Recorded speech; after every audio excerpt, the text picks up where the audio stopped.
Eu coloquei uma observação embaixo aí, que a diferença desses institutos para a especificação é que aqui, nesses institutos, não se produziu coisa nova. Ao passo que lá na especificação que nós vimos que, trabalhando em matéria-prima, vai nascer uma coisa nova. Ok? Então, os institutos diferem da especificação nesse aspecto. Vamos lá, então, ver quais são essas regras. Eu acho que eu coloquei 5 regras aí, né? 5 regras. Vamos ver a primeira regra. Primeira regra. Se as coisas pertencerem a donos diversos e forem misturadas sem o consentimento deles, continuam a pertencer-lhes, sendo possível a separação, separar a matéria-prima sem deterioração. Vamos, por exemplo, dos grãos de café. Imagine o seguinte, 2 vizinhos de propriedade, onde, por um evento natural, imagine uma ventania, aí os 2 montes de café misturaram. Bom, como é que vai se decidir? Nessa primeira regra, vamos imaginar que o café do tipo A e outro do tipo B. Do vizinho número 1 é do tipo A e do vizinho número 2 do tipo B. Ou então um é, por exemplo, da espécie Conilon, o outro da Arábica, não sei. De repente, se há uma possibilidade de dividir, se houver uma possibilidade de dividir, aplica-se essa primeira regra. Então, divide tira tudo aquilo que pertence a A, separa tudo que pertence a B. Fica muito fácil, né, pessoal? Mas, segunda regra, não sendo difícil essa separação, ou essa separação decorre um dispêndio excessivo, vamos dizer que fica caro dividir. Imagine só uma montanha de café em grãos, até você separar aquilo ali, vai haver um dispêndio excessivo. Então, nesse caso, cada um continua possuindo o seu quinhão proporcional ao valor do seu material. Como assim, professor? Imagine o seguinte, cada um tem a medida daquilo que foi colhido naquele monte. Né? Geralmente, eu sei que meu pai já foi produtor de café, e eles coletam o café lá, eles têm uma medida. Né? A região que meu pai colhia, coleta, escolhe, né? Coleta. Eles colhem, ele fazia medição por balaio, então ele tem lá uma medição certa. Então, imagine o seguinte, uma quantidade do proprietário A, uma quantidade do proprietário B. Se não há como separar, e se o café dele ainda tiver um valor maior, nesse caso aí, proporcionalmente, ele vai ter uma cota e o outro vai ser dono da outra cota, né? E haverá um condomínio forçado, né? Que é a segunda regra. Vamos para a terceira regra, se a espécie nova for considerada principal em relação às outras, né? A propriedade da espécie nova será do dono da principal, indenizando os outros. A quarta regra, se a mistura ocorreu de má fé, aí é claro, né, pessoal? Imagine que o proprietário A foi lá e, para levar vantagem, foi lá e misturou. Obviamente que aí o benefício será do proprietário de boa-fé. Aquele de boa-fé, então, ele vai ter um direito potestativo de escolher. Ele vai escolher em ficar com o produto, indenizando a parte do outro, para que não haja enriquecimento sem causa, obviamente, né? Ou ele vai dizer assim, olha, eu não quero mais, eu vou renunciar. Nesse caso, ele vai pedir indenização, inclusive por perdas e danos, se ele comprovar que, além daquilo que se perdeu, ele teve outro prejuízo. Imagine que ele estava já com essa produção para entregar, enfim. Então, essa regra aí que está no 1273. E agora, a quinta regra traz mais um erro do nosso legislador. Mais uma vez, aliás, essa quinta regra traz 2 erros, né? Porque, primeiro, repete a expressão como estão, e, além disso, ele traz a regra de que, se houver se nascer uma espécie nova, então, quer dizer, ele está querendo se referir à especificação. E a especificação está lá nos artigos 1269 e 1271, mas ele menciona os artigos errados, 1270, 1271, deixa eu ver aqui. o artigo 1274. Bom, agora, pessoal, antes de ler o 1274, a gente vai ler os 3 artigos para a gente imaginar e ilustrar para consolidar esse pensamento da nossa ilustração dos exemplos que eu trouxe aí. Eu li as 5 regras e, na hora de falar do artigo 1274, eu repito aqui o que está na 5ª regra. Ok? Então, Olímpio, por favor, Olímpio, vamos aí. Você poderia, por favor, ler o artigo 1272?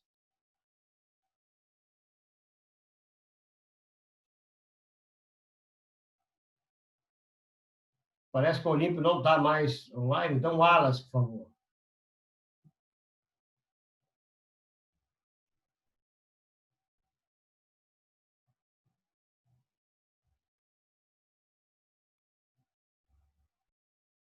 Oi, meu amigo Wallace, você poderia ler o 1272, por favor?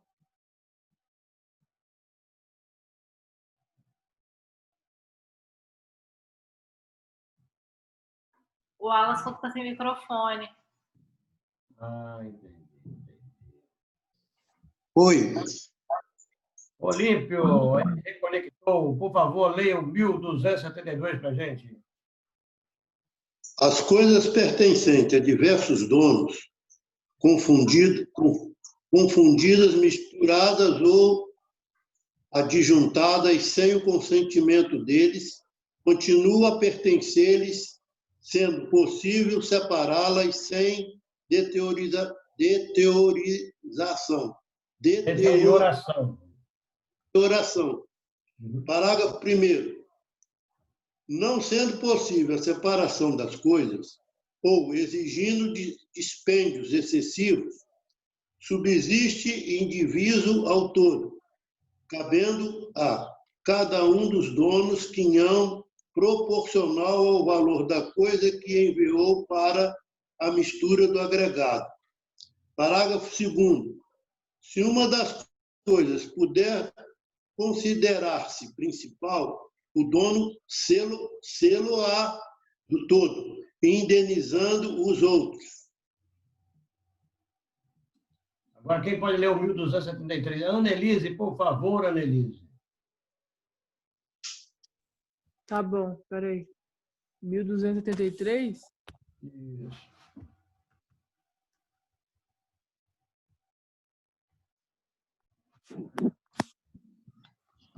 Vamos lá. Se a confusão, comissão ou adjunção se operou de má-fé, a outra parte caberá escolher entre adquirir a propriedade do todo, pagando o que não for seu, abatida a indenização que lhe for devida, ou renunciar ao que lhe pertencer, caso em que será indenizado. Ok? Então, aí é um direito potestativo do possuidor de boa-fé, nesse caso.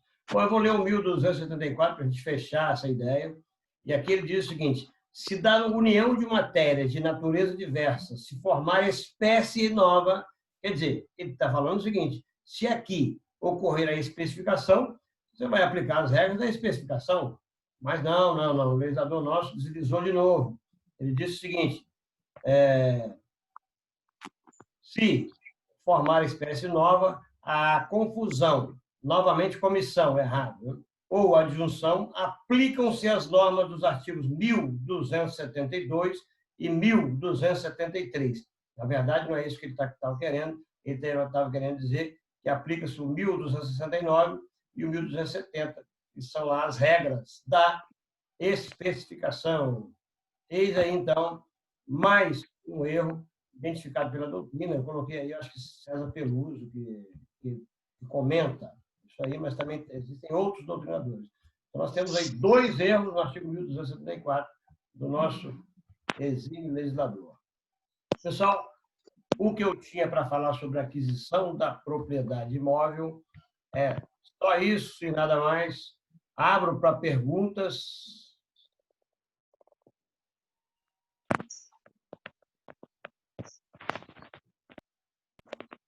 Nenhuma. Nenhuma, ok. A matéria, assim, a gente tem que utilizar um pouquinho da imaginação, que é de pouca utilidade prática, mas a gente tem que saber que isso também é cobrado. Enfim, também de fácil entendimento, né? Existe, assim, as regras são mediante a lógica, tirando aí as falhas do nosso legislador, o resto, então, ok.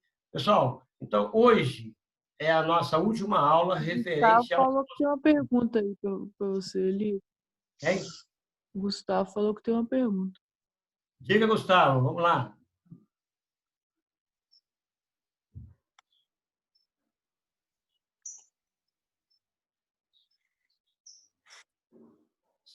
Ele tem a pergunta, mas está sem o microfone, será? Acho que ele vai digitar a pergunta. Ok.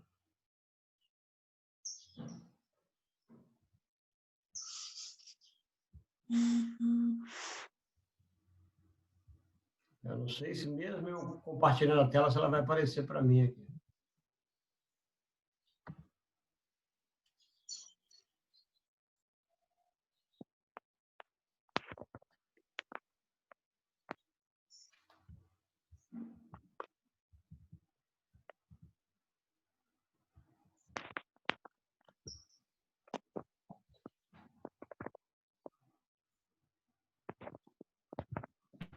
Gabriel, até que enfim, Gabriel conectou.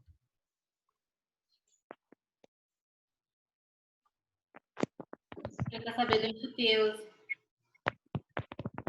Quer saber da enfiteuse? Engraçado, não apareceu para mim aqui. Só o Gabriel dá ok aí, está conectando o áudio.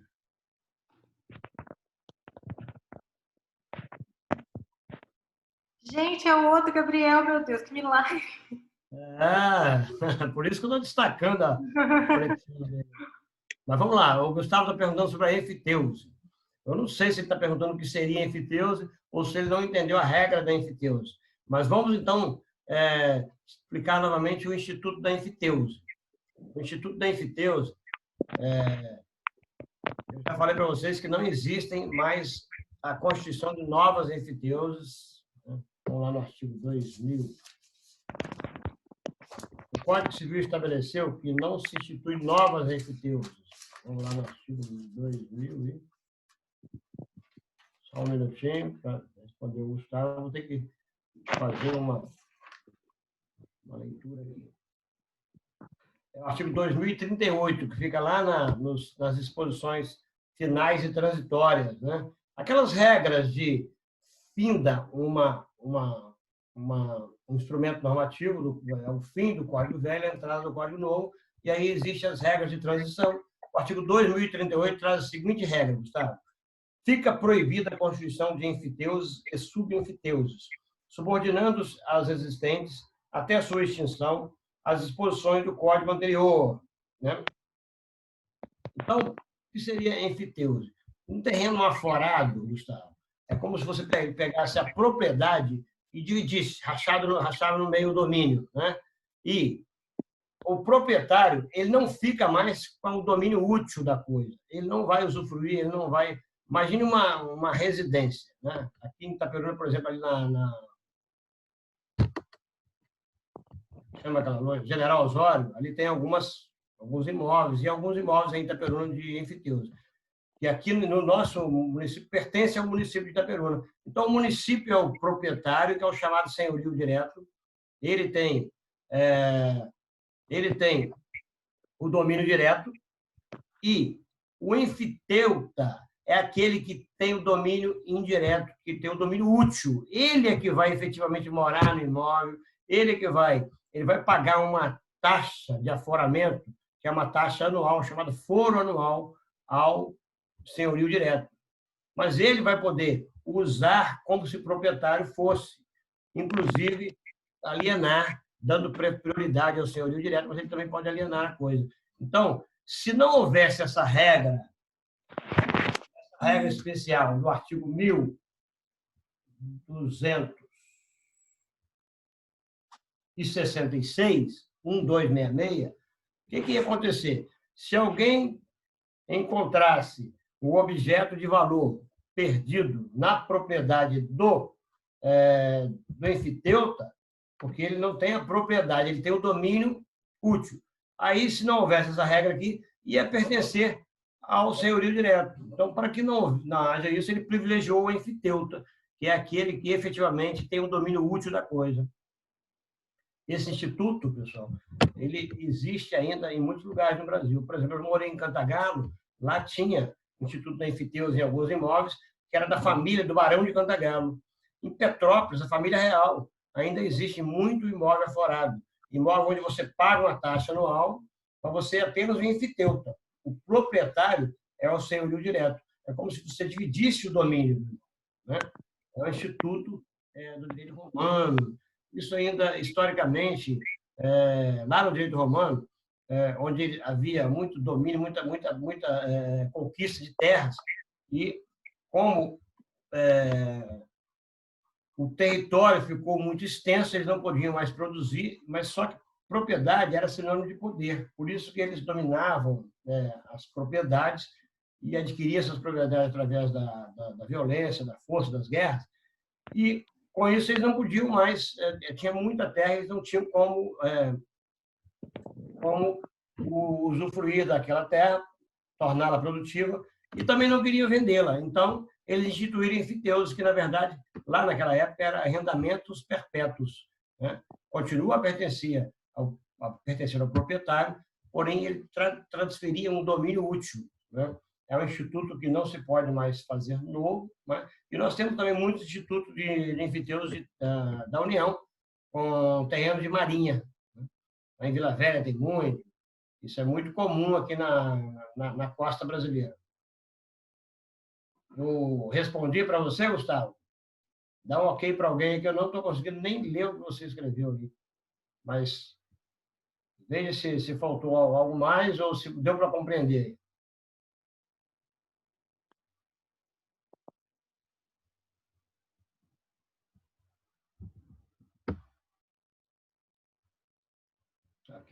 Aqui eu parei de compartilhar a tela, porque eu acho que agora aqui eu consigo ler o que ele está escrevendo. Então, é aquele que tem o domínio direto, o domínio útil e efetivo sobre a coisa, não sendo o proprietário. Na verdade, é como se você dividisse o domínio. O domínio direto continua sendo do proprietário. E o domínio útil é do enfiteuta. Então, aqui, ele privilegia a regra do enfiteuta. O enfiteuta que será o proprietário da coisa achada. É esse mesmo raciocínio que você colocou aí. Respondi? Ok. Mais alguém? Alguma pergunta, por favor? Não? Bom, se surgirem dúvidas, a gente vai deixar a aula de terça-feira que vem para a gente tirar dúvidas. Aí quem vai falar vai ser vocês, ok? Então, até quinta com direito empresarial. Aí depois, a aula de segunda do direito empresarial para tirar dúvidas, a aula de terça de direito civil para tirar dúvidas. Estarei à disposição dos senhores. Muito obrigado, um bom dia, fiquem com Deus, um beijo no coração de vocês. E, Gabriel, muito bom você participar, eu estava com saudade, Gabriel. Bom dia. Bom dia. Valeu, pessoal. Valeu.